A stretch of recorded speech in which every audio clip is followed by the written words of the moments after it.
What's up YouTube? Welcome back to the channel. Today I got another really awesome video for you guys. Today we're going to talk about how I made my latest FPV motorcycle spec ad. Just last week I went out into the field with my buddy Ace, who has a really sick Kawasaki motorbike, and I brought my FPV drone, I brought my Mavic, and we just had some fun and got some really cool shots. I was really happy with how the results turned out, so I just want to show you guys a little bit about the backstory about how the shoot came to be, some general filmmaking tips for you guys, and also of course the gear that we're using. So without further ado, let's get into it. So I know a lot of people are intimidated to start with FPV because they're so kind of overwhelmed with all the gear choices and the learning curve. But honestly, I think that's one of the most enjoyable and satisfying parts about FPV is the fact that we can build and create our own custom drone kit. As opposed to DJI drones where everything comes all in one package, the camera, the drone, the remote controller, you can't choose anything else. With FPV, you can choose any part you want and it's really fun, honestly. For example, you have to choose your main filming camera. I decided to go with the GoPro Hero 11 because I really like the colors out of it. I really like the filter options for it, and I really enjoy using Real Steady in post on the GoPro app. I've been getting really nice results out of that. So for that reason, I really like the GoPro. Next, of course, it's really fun to choose your drone. A lot of FPV filmmakers use a bunch of drones because each drone has a different purpose.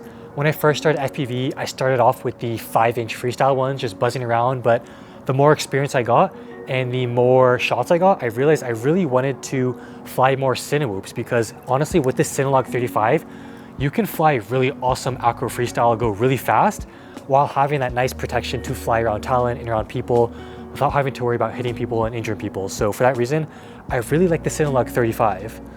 Although I don't think it's the best rig for filming indoor, this is my definitely go-to rig for filming anything outdoors, whether it's bridges, chasing motorcycle, chasing cars, landscapes, diving buildings. This thing literally does it all. And honestly, I've been getting some really good flight times out of this.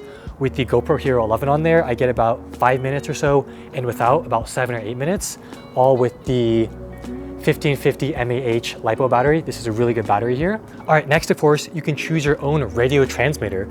And honestly, I went through a few different radios before I settled on the TX16S. When I first started with FPV, I was flying on the regular Caddx Vista and the original air unit. So I was using the DJI remote controller FPV one, the black one. And honestly, I really like that one. I mean, I was getting really good range and penetration flying in urban environments, and it was really lightweight. I really liked the sticks, so I got really comfortable with that. However, once I upgraded to the new O3 Air unit, I can no longer use that remote controller because, as you guys know, with DJI, they're not really that great with backwards compatibility, so you're kind of forced into getting a new remote. So that left me with a few more different choices, and I decided to go with Crossfire because I'm the type of person where I really like flying far. I like flying with a lot of interference between me, so I wanted to have a really high quality remote controller link, and I've heard a ton of great things about Crossfire. A bunch of my friends use it, a bunch of people on YouTube use it, so it was kind of a no-brainer to go with Crossfire, and that's how I landed on the TX16S here with the Crossfire module. I've been having really good results out of this because it's just honestly so reliable. The battery life is really good. It looks really professional, and honestly, I really enjoy having all these different custom switches on them. Although I don't really use that many of them, and I don't even use the screen, I'm honestly really starting to get really comfortable with how this remote controller feels. And yeah, I just really enjoy flying with this. All right, so the last piece of gear we're gonna talk about are my FPV goggles. And honestly, I think your FPV goggles are the most important piece of the kit because obviously when you're flying FPV, these things are basically glued to your head. You're just wired in, and by having a goggle that is really good quality, has good transmission, good battery life, really good image quality is really important. So that's why I decided to go with the goggles too. I originally started flying FPV on the V2 goggles, and although I really enjoyed using those, I thought they were kind of heavy, the image wasn't that great, and honestly I stopped using them because I kind of bricked them by accident. I was trying to update them, I wasn't able to update them so I could use them with the new O3 Air unit. I was just having a lot of problems with that, and honestly DJI discontinued those, so I decided to just go with the goggles too because they're way lighter, has better image transmission, and honestly they just look really cool to me. And I decided to go with a new custom strap. The strap it comes with kind of sucks because the Velcro does not stick well, so they can fall off your head. There's no mount for the battery, and overall it's just kind of a flimsy strap. So I would highly recommend getting the fat straps online. These are really awesome. It's like 25 bucks, and it's a really cool like military green color. You can choose any color. They have so many different designs, but I really like how it comes with the battery cover, and I really like how sturdy and just comfortable they feel. Like now when I fly FPV, I can go anywhere. Like I feel I feel really good, feel super comfortable, and I'm not scared that they're gonna fall off my head. So would definitely highly recommend getting the new straps by Fat Strap. So yeah, there you guys have it. That's all the gear I used for my last FPV shoot, and this is kind of all the gear I used for all of my FPV shoots, whether I'm doing a sick motorcycle spec ad, whether I'm doing landscapes, diving buildings, doing urban environments. This is literally all I need right here. Maybe just pack maybe like 10 of these lipos and I'm good to go. This is really all you need for FPV. So don't be scared about starting FPV. It's super easy, guys. Just have some fun and choose some gear that you like. So yeah. All right, so now that we got the gear out of the way, right now we're gonna talk about some backstory as to how this FPV motorcycle spec ad came to life. And honestly, what it comes down to is I think it's really important to create spec ads to really make a name for yourself and really prove to people that you can do professional, really creative, really high quality shoots with FPV. So that's basically why I did it. As you guys know, with drone filmmaking, sometimes it gets kind of monotonous, always going to the same park, flying around, always the same viewpoints, always the same spots.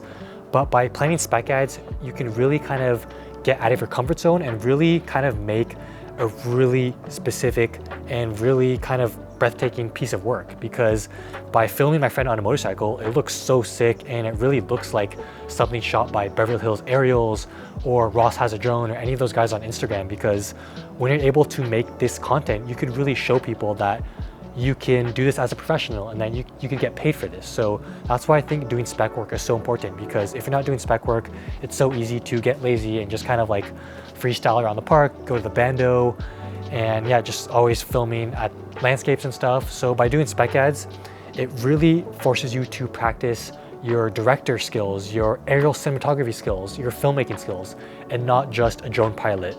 Because obviously with drone piloting, there's kind of like two main worlds you live in. Firstly, you're a drone pilot and you're really technical and you have a lot of experience, but at the same time, you're also a filmmaker as well. So when someone hires you, they're not just hiring you as a drone pilot.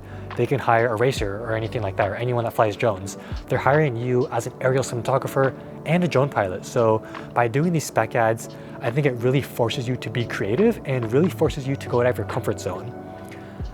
This past week, I hit up my friend Ace. He's also another filmmaker. He rides motorcycles. He's super chill. So I just asked him to come out, help me get some cool drone shots. And he was really cool because we did so many takes. He probably went back and forth on that stretch of road, probably like 10, 15 times. So by having someone that's really cool and really just kind of patient is really awesome, because I'm still relatively kind of a beginner and it was so windy there and there's so many external factors. So by having someone that's really chill and just get so many takes, get as many takes as you want, really allowed this spec ad to come to life, because from there I had a bunch of footage to pull from. I had so many different takes to use. So that's how it came out so awesome. But yeah, it was really fun because when I was on set, you really have to be focused, and yeah, there's a certain communication you have to kind of build with the motorcycle rider. You're not just a pilot that just shows up on set. As an aerial cinematographer, you're kind of in charge of creating these shots and communicating with the talent about what they're gonna do, how fast they're gonna go. And honestly, it took a few tries, but once me and Ace got into our rhythm, we were able to get some really awesome shots, because when we first started off, he was going a little bit too fast, so I had to tell him to slow down. And yeah, once he could really get a feel for it and he could hear the drone and kind of see the drone, he can kind of adapt to my speed. So it's kind of a collaborative effort. So that's why it's really important to find a talent that's really chill and yeah, just someone that wants to have fun. So I think that's really important when you're making spec work. I really like aerial cinematography and drone filmmaking because it's a clash of really technical things combined with creativity. For example, drones are really technical, cameras are very technical, but once everything's all set up and you're flying, you don't think about anything technical. It just feels so free-flowing. It's just you, the goggles, and your sticks, and you're just composing really awesome shots. So that's why I love FPV so much. But I really like how it's technical as well, because there's a really proper way to do exposure. There's improper ways, but honestly, I think cameras are really cool because it's kind of subjective. Like obviously, there is kind of right and wrong, you know, like if an image is underexposed, overexposed, or blown out. But at the same time, like it's like art, so you could be really creative with it. For example, on that shoot, I decided to go with ND16. I only have actually one ND filter, but since the sun was still out, it was still in the shot, I decided to just pop it on. I had my camera in 4K 60, I had it in auto shutter mode, ISO 100, and honestly, I was kind of pleased with the results. My initial reaction when I first saw the footage was, wow, that's kind of dark. But the more I looked at it, I was like, wow, that looks kind of filmic. It looks kind of cinematic, because obviously you guys know the new trend now. When you guys watch movies, things are kind of dark. They're pretty contrasty. They're cinematic. So when I was looking back at the footage on the GoPro, I was really kind of impressed with it. And it was really awesome, because actually before that, I was getting a bunch of shots with the Mavic 3 Pro. And honestly, this camera was better than the Mavic 3 Pro. I was just really liking how contrasty it looked. I liked how I could bring back some of the colors, and yeah, just see for yourself. I thought the images turned out really awesome. But that kind of put me in a rabbit hole to get some new filters, because honestly, I think ND16 is pretty dark. Even though the sun was still out, it still felt a little bit too dark. So I want to pick up some new ND filters. I already ordered an ND4 filter, an ND8, but this really got my mind thinking into really using filters to its greatest potential. I looked at this really cool accessory you could get on Amazon, where you could literally just put on this filter adapter where it allows you to use 52mm filters. So that means I could put on like a real black Pro Mist filter on there. I can get real ND filters, and that really caught my eye because I really like using filtration. And I think filtration really separates you from beginner videographers, because when you use filtration properly, it can really kind of add subtle things to your image that makes it look a lot better than other people's image. So for example, I really want to get the black Pro Mist or maybe a black satin filter, the 52mm, screw it on there and just have some fun with that. So that's another reason why I really like the GoPro, because you can really get kind of fancy with the filters, and there's a lot of options out there. So that's why I really like this camera.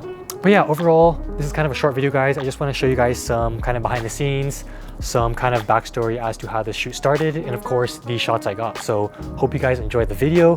Hope you guys learned a little something about my workflow as an FPV pilot and also some of the gear I use. But hope you guys enjoyed the video. Be sure to hit that subscribe button. I just hit 800 subs. I'm almost at 1K now, so really help me guys get there. I really need your guys' help. Let's get it.